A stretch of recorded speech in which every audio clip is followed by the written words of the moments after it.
साल 1985 की बात है। समंदर के किनारे एक शख्स मौजूद होता है। वो लाइट हाउस पर डेली रूटीन के मुताबिक अपना काम कर रहा होता है। यहाँ पर समंदर के अंदर से आई हुई एक लड़की की वो जान बचाता है, जो कि एटलांटिस की शहजादी होती है। बेसिकली एटलांटिस पानी के अंदर रहने वाले एक बहुत बड़े शहर का नाम है, जहाँ से ये लड़की आई होती है। ये दोनों बहुत सा वक्त साथ गुजारते हैं और आहिस्ता आहिस्ता एक दूसरे को पसंद करने लगते हैं और कुछ वक्त के बाद शादी कर लेते हैं। और अब कुछ वक्त गुजरता है और इनके यहाँ एक बेटा पैदा होता है जिसका नाम आर्थर है। आर्थर के पास एक ऐसी पावर होती है कि वो तमाम सी क्रिएचर से बात कर सकता है, यानी कि समंदर में रहने वाली तमाम मखलूकात से बात कर सकता है। अब हम देखते हैं कि एटलांटियन सोल्जर्स इनके घर पर आ जाते हैं। इन सोल्जर्स का मकसद एटलांटिस की शहजादी को वापस लेके जाना होता है, क्योंकि वो उस पर अटैक करते हैं तो मजबूरन शहजादी को अपनी फैमिली और अपने बेटे को छोड़ना होता है, क्योंकि अगर वो ऐसा ना करती तो ये सोल्जर्स उसकी फैमिली को मार देते। तो उनकी जान बचाने के लिए वो उनके साथ वापस चली जाती है। शहजादी को अपने एक खास एडवाइजर पे बहुत ट्रस्ट होता है और वो उसे कहती है कि तुम आर्थर को ट्रेन करो, उसे एक स्किल वॉरियर बनाओ ताकि वो लड़ने के तमाम तरीके सीख सके, बिल्कुल हमारी तरह। आर्थर अब बड़ा हो चुका होता है। आर्थर को बुलाया जाता है कि तुम एटलांटिस वापस आ जाओ, क्योंकि तुम फर्स्ट सन हो, तुम वहां के किंग बन सकते हो। लेकिन आर्थर इनकार कर देता है, सिर्फ इस बात पर कि उसकी माँ को सिर्फ इस वजह से मारा गया था कि उसने एक इंसान से प्यार किया था, उससे शादी की थी और मैं उनमें से हुआ एक हाफ ब्रीड बेटा हूँ। मेरे लिए ये वजह बिल्कुल फजूल है, मैं एटलांटिस बिल्कुल नहीं आऊंगा। यहाँ पर हम देखते हैं कि कुछ पायरेट्स रशियन सबमरीन को लूट रहे होते हैं और यहाँ पर आर्थर आकर इनको बचाता है। लड़ाई के दरमियान इन पायरेट्स का लीडर मर जाता है, जिसको आर्थर मारता है और इस लीडर के मरने वाला बेटा डेविड भी वहाँ पे मौजूद होता है। डेविड जब देखता है कि आर्थर यानी कि एक्वामैन ने उसके फादर को मारा है तो वो उससे बदला लेने का ठान लेता है। अब हम एक और मेन कैरेक्टर को देखते हैं जिसका नाम ऑर्म है। ये एटलांटिस का किंग बनने वाला होता है और ये आर्थर का सुतेला भाई भी है, जो पानी के अंदर रहता है, यानी कि एटलांटिस के अंदर रहता है। थोड़ा सा आगे बढ़ने से पहले मैं बताता चलूं कि ऑर्म पानी के अंदर रहता है और आर्थर ऊपर जमीन में रहता है। ऑर्म मुख्तलिफ किंग्स से मिलता है। ये किंग्स एटलांटिस के आसपास रहने वाले सिटीज के होते हैं, जो कि पानी के अंदर ही होते हैं। और उनमें से एक किंग को कहता है कि हमें अपर सरफेस पे अटैक करना चाहिए, क्योंकि वो हमारे समंदर को गंदा कर रहे हैं पोल्यूशन की मदद से। वो लोग बहुत पोल्यूशन फैला रहे हैं। लेकिन वो किंग इस फेवर में नहीं होता कि जमीन पर रहने वाले लोगों पर अटैक किया जाए। लेकिन वो ये भी देखता है कि अगर ऑर्म का साथ बाकी किंगडम के रहने वाले 4 बादशाहों ने दिया तो ऑर्म को ओशन मास्टर का टाइटल मिल जाएगा, यानी कि ऑर्म कमांडर बन जाएगा और इसका ही फैसला माना जाएगा। अभी उस किंग और ऑर्म की बात चल ही रही होती है कि एक रशियन सबमरीन आती है और वो इन पर अटैक कर देती है। यहाँ पर ऑर्म उस किंग की जान बचाता है और इस चीज को देखते हुए वो किंग ऑर्म का साथ देने का इरादा करता है। उस किंग की बेटी का नाम मीरा होता है, जिसकी शादी ऑर्म से होने वाली होती है, लेकिन वो उसे शादी नहीं करना चाहती और इसको एक ही तरीका नजर आता है, जो कि आर्थर है। उसको लगता है कि अगर आर्थर इधर आ जाए तो ऑर्म किंग नहीं बनेगा और वो अपर सरफेस पे जाती है, यानी कि जमीन पर आती है। यहाँ पर वो आर्थर से मिलती है और उसे हेल्प मांगती है कि तुम पानी में वापस आ जाओ, क्योंकि तुम बड़े बेटे हो तो तुम किंग बन सकते हो। लेकिन आर्थर इनकार कर देता है। लेकिन कुछ वक्त के बाद मीरा उसका ट्रस्ट जीत लेती है, क्योंकि एक बहुत बड़ी समंदर की लहर ऑर्म ने जमीन की तरफ भेजी होती है। यहाँ पर मीरा आर्थर के फादर की जान बचाती है। आर्थर इस चीज को देखता है और मीरा की तरफ उसका ट्रस्ट बन जाता है और वो मीरा के साथ पानी में आ जाता है। यहाँ पर आर्थर अपने टीचर से भी मिलता है, जिसने उसे तमाम लड़ने के स्किल सिखाए होते हैं। ये वही सोल्जर है जो उसकी मदर का सबसे ट्रस्टेबल सिपाही था। ये दोनों आर्थर को बताते हैं कि तुम्हें ट्राइडेंट को ढूंढना है, इसमें बहुत सी ताकत है और बहुत सा जादू है, और जिसको ये ट्राइडेंट मिल गया उससे बगैर सवाल पूछे उसको किंग बना दिया जाता है, क्योंकि इस ट्राइडेंट के अलावा ऑर्म तुम्हें कभी किंग नहीं बनने देगा। वो तुमसे बहुत ज्यादा ताकतवर है। अगर तुम उसे लड़के भी क्लेम करना चाहोगे तब भी वो तुम्हें जीतने नहीं देगा। अभी बात हो ही रही होती है कि ऑर्म के कुछ सिपाही यहाँ पर आकर अटैक कर देते हैं और आर्थर को पकड़ लिया जाता है। आर्थर को जंजीरों में जकड़े हुए ऑर्म के सामने पेश किया जाता है। ऑर्म इस पर ब्लेम लगाता है कि तुम्हारी वजह से मेरी माँ की डेथ हुई, यानी कि तुम्हारी वजह से क्वीन को फांसी पर लटकाया गया। ऑर्म फिर भी उसका भाई होता है और वो आर्थर को कहता है कि मैं तुम्हें एक चांस देता हूँ, यहाँ से हमेशा के लिए चले जाओ और कभी पानी में लौट के मत आना। लेकिन आर्थर उस पर गुस्सा होता है और उसको चैलेंज करता है कि मैं तुमसे फाइट करूंगा। यहाँ पर आर्थर और ऑर्म की फाइट शुरू हो जाती है, लेकिन ऑर्म का अपर हैंड होता है, क्योंकि वो हमेशा से पानी में रहा होता है और आर्थर के लिए ऑर्म को पानी में हराना बहुत मुश्किल है। लड़ाई जारी रहती है और आखिरकार आर्थर मरने ही वाला होता है कि मीरा वहां पर आ जाती है और आर्थर को बचा लेती है। अब जिस ट्राइडेंट की ये लोग तलाश कर रहे होते हैं उसको हासिल करने के लिए ये लोग सहारा डेजर्ट जाते हैं। सहारा डेजर्ट में ये वही जगह है जहाँ पे ये ट्राइडेंट को बनाया गया था। यहाँ पर इन्हें एक होलोग्राफिक मैसेज मिलता है जो इशारा करता है कि इनको इटली जाना है और वहीं पे इनको कोऑर्डिनेट्स मिलेंगे कि ये ट्राइडेंट इस वक्त कहाँ मौजूद है। ट्राइडेंट बेसिकली एक बड़े से नेजे की तरह होता है जिसमें बहुत सी मैजिकल पावर्स हैं। दूसरी तरफ हम देखते हैं कि ऑर्म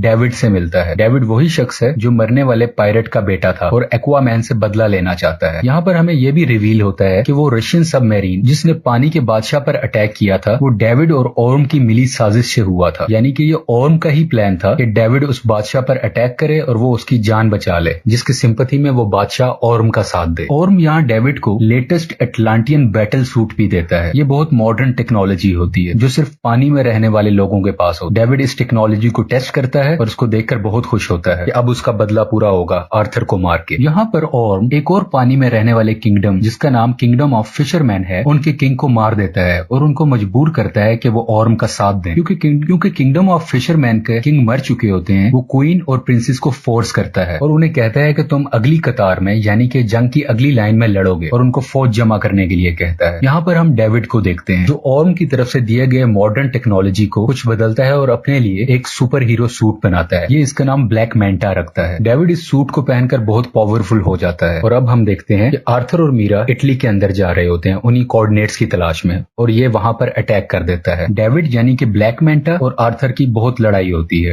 बिल आखिर आर्थर डेविड को पहाड़ से नीचे फेंक देता है, लेकिन इस लड़ाई के दरमियान आर्थर बहुत जख्मी हो चुका होता है। मीरा आर्थर के जख्मों को ठीक करती है और उसका हौसला बढ़ाती है। वो उसको कहती है कि तुम्हें किंग बनना है और तुम इतने कमजोर नहीं हो सकते, तुम्हें करेज दिखानी होगी एक किंग की तरह। और अब वो ट्राइडेंट की तलाश में निकल पड़ते हैं। सफर के दरमियान ये लोग डिफरेंट मॉन्स्टर्स का सामना करते हैं और इनसे बचते बचाते बहुत मुश्किल से अर्थ के दरमियान वाले हिस्से में पहुंच जाते हैं, यानी ये पूरी अर्थ का सेंटर है। यहाँ पर वो पहली बार अपनी माँ को देखते हैं यानी कि क्वीन एटलाना, जिसने खुद की कुर्बानी दे दी होती है इस ट्रेंच में आके, क्योंकि इस ट्रेंच में आने का मतलब है मौत, फांसी। लेकिन क्वीन एटलाना भी बच चुकी होती है, उसको कुछ नहीं हुआ होता और वो काफी अरसे से यहीं पे सर्वाइव कर रही है। और अब आर्थर और मीरा भी यहाँ पे मौजूद हो जाते हैं। ये तीनों आपस में मिलते हैं ये एक इमोशनल सीन है। अब ये ट्राइडेंट के बहुत करीब है, लेकिन आर्थर यहाँ से अकेला ही आगे जा सकता है। मीरा या उसकी माँ उसका साथ नहीं दे सकते। आर्थर आगे बढ़ता है ट्राइडेंट की तलाश में। इसको वो एंशिएंट ट्राइडेंट मिल जाता है, लेकिन जब वो उसको हासिल करने जा रहा होता है तो इस पे लिविएथन अटैक कर देता है। बेसिकली लिविएथन इस ट्राइडेंट का कीपर होता है, यानी कि इस ट्राइडेंट की हिफाजत करता है। लिवाइथियन ड्रैगन और सांप की तरह होता है, ये बहुत बड़ा होता है और वो उसे ये भी कहता है यहाँ से जो भी हासिल करने आया था वो वर्दी नहीं था और उन सबको मैंने मार दिया। जैसा कि हमने शुरू में जाना था कि आर्थर समंदरी मखलूक से बात कर सकता था, तो ये उससे बात करता है। तो ये ड्रैगन और सांप जैसी मखलूक इसको कहती है क्या तुम मुझे सुन सकते हो? आज से पहले किसी ने मुझे नहीं सुनी। आर्थर उसे अपनी वर्थ बताता है और क्लेम करता है कि ये ट्राइडेंट का हकदार मैं हूँ और मैं वर्दी हूँ कि 7 सीज पर मेरी हुकूमत होनी चाहिए। बिल आखिर लिवाइथियन उसकी बात मान लेता है और आर्थर उस ट्राइडेंट को हासिल कर लेता है। ये ट्राइडेंट हासिल करने के बाद आर्थर की पावर्स बहुत ज्यादा बढ़ जाती है और उसका कॉस्ट्यूम भी चेंज हो जाता है। समंदर के अंदर रहने वाले तमाम किंगडम्स ऑर्म का साथ दे रहे होते हैं। इसी वजह से ऑर्म खुद को ओशन मास्टर का टाइटल दे देता है, यानी कि अब इसके डिसीजंस चलेंगे। यहाँ पर ऑर्म का साथ देने वाले किंगडम्स को पता चलता है कि आर्थर ने ट्राइडेंट हासिल कर लिया है और रूल और कानून के मुताबिक जिसके पास ट्राइडेंट होगा वही असली किंग होगा, वही ओशन मास्टर होगा, उससे कोई सवाल नहीं पूछा जाएगा। इनको कंफर्मेशन मिलती है कि ट्राइडेंट अब आर्थर के पास है, लेकिन ऑर्म को गुस्सा आता है और वो कहता है कि ट्राइडेंट हासिल करने से कुछ नहीं होता, जो सबसे ज्यादा बहादुर होगा, जिसके पास ज्यादा स्किल्स होंगे, वही ओशन मास्टर होगा, वही सब किंगडम्स पर हुकूमत करेगा। यहाँ पर एक बार फिर से आर्थर और ऑर्म की लड़ाई होती है जो एक सबमरीन के ऊपर हो रही होती है। आर्थर ऑर्म को इस लड़ाई में हरा देता है, लेकिन वो इसको जान से नहीं मारता और इसको जिंदा छोड़ देता है। और यहाँ पर क्वीन एटलाना भी सामने आ जाती है और वो जब देखता है कि आर्थर ने उसकी मदर की जान बचाई है, वो अपनी किस्मत को मान लेता है और हार मान के खुद की गिरफ्तारी दे देता है और एटलांटिस के सोल्जर इसको पकड़ कर ले जाते हैं और मूवी यहाँ पे खत्म हो जाती है। अगर आपको एक्वामैन फिल्म की एक्सप्लेनेशन पसंद आए तो प्लीज लाइक और सब्सक्राइब करें और अपनी फीडबैक कमेंट सेक्शन में बताइए। Thank you for watching.